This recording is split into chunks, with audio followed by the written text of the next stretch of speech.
Welcome back. We're talking about the shooting attack in Munich in Germany, which has left at least 9 people dead. Let's get back to our panel. And Rolf, what exactly would be going on in Germany now as far as going after these attackers are concerned? There's a federal police force in Germany. Yes.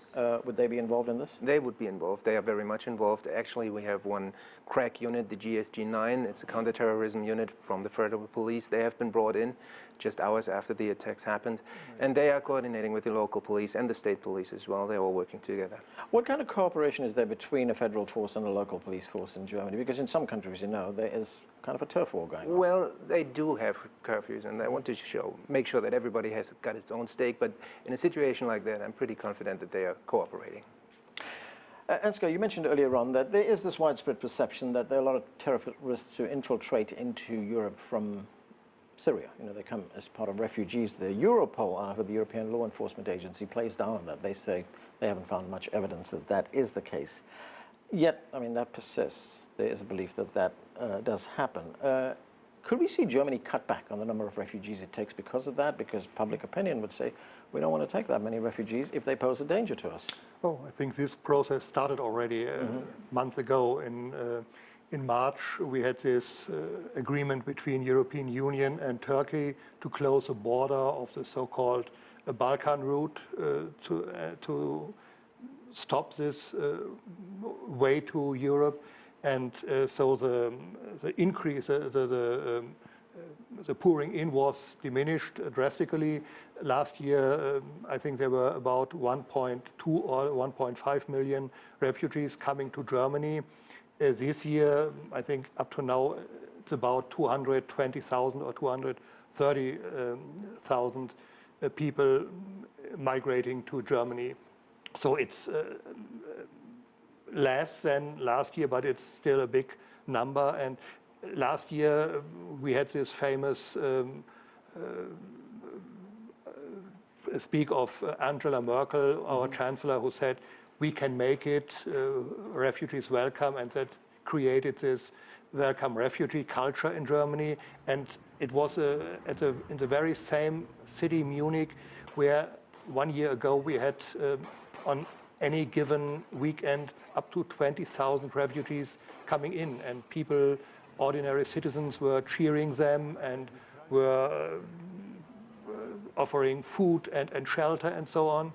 And in this moment, there started the debate. Some people thought, we have to take them in, we have to give them shelter, and we can integrate them. And others said, there are too many coming in a too short period of time, we can't integrate them.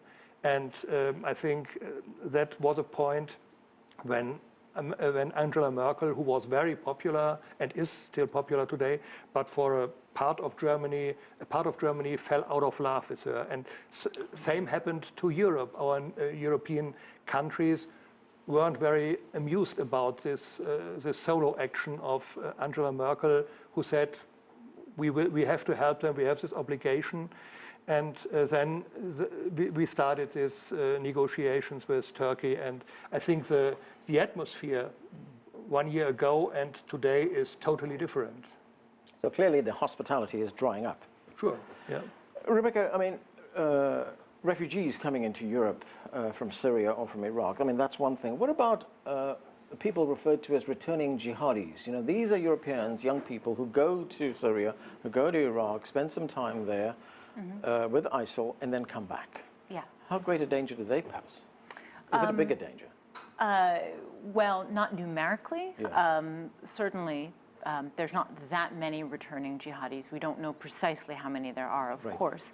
But in terms of coming back with an ideology intact and a lot of training, and then perhaps serving as a node for facilitation, recruiting others into the network, that's certainly a possibility. Although another thing that we've seen, of course, is young men and women who go to Syria and Iraq and then realize it's not what they had expected it to be and come back gratefully. But I think probably the larger number that we've seen are people who would be classed as returning jihadis. Yeah, we've heard of a number of cases where young people have gone there basically on an adventure trip, not realizing what they were getting into, and they've come back.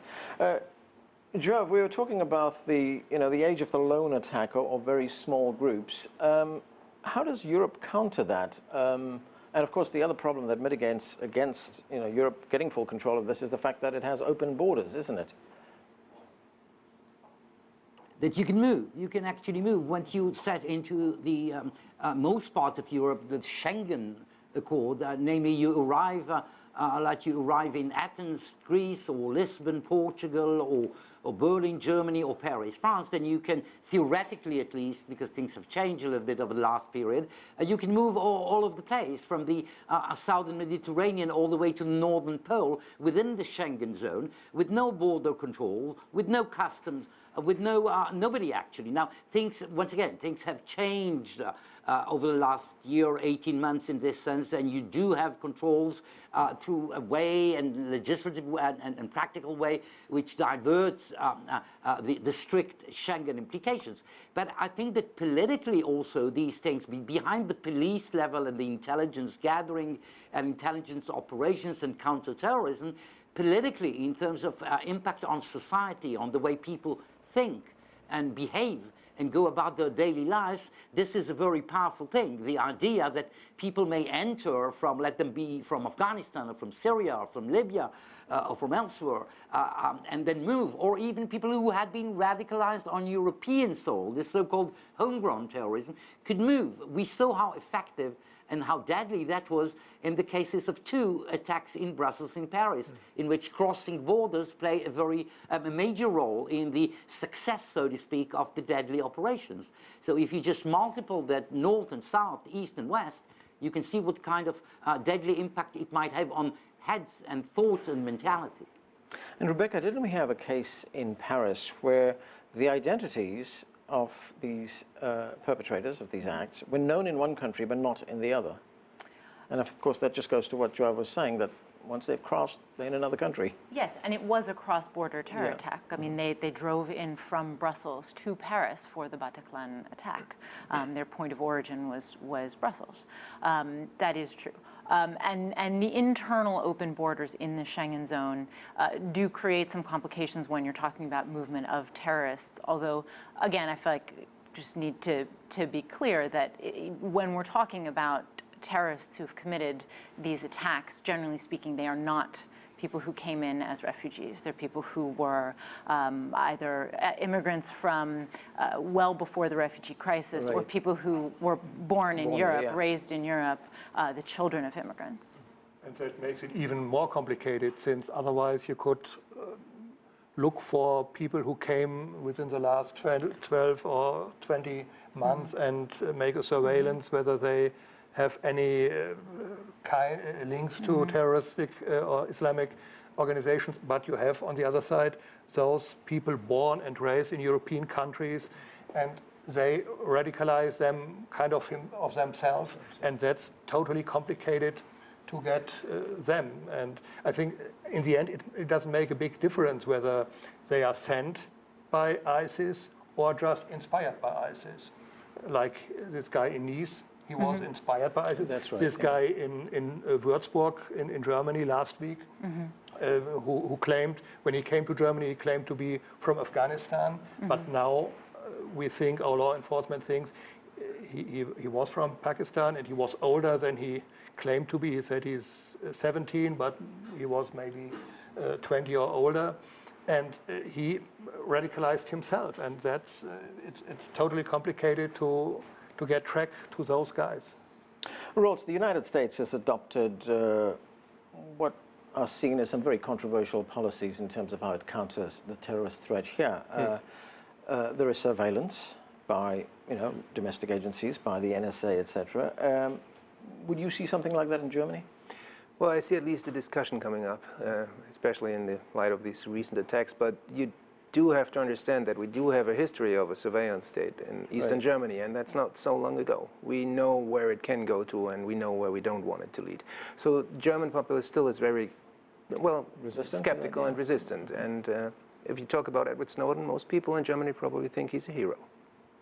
And Rebecca, when we look at how the law takes care of this in Europe, how successful has Europe been in prosecuting terrorists? I think generally speaking, fairly successful. But you know, you're talking, I'm assuming, about terrorists who are identified before they commit an attack, because the situation that we're dealing with now with the manhunt is really the exception rather than the rule. Generally speaking, when we see a terror attack, the terrorists are actually usually killed on site. So it's not, there's no opportunity to go through the justice system. I think once they're able to get into the justice system, in places like Germany, the pathways for prosecution are fairly good. When you're looking at Brussels, I think Brussels is a much more complicated situation because of the sort of very separate municipalities. It doesn't hang together, the legal system, quite in the same way that it does in Germany. Yeah, that's right. They have those communes in Brussels. Exactly. Yeah.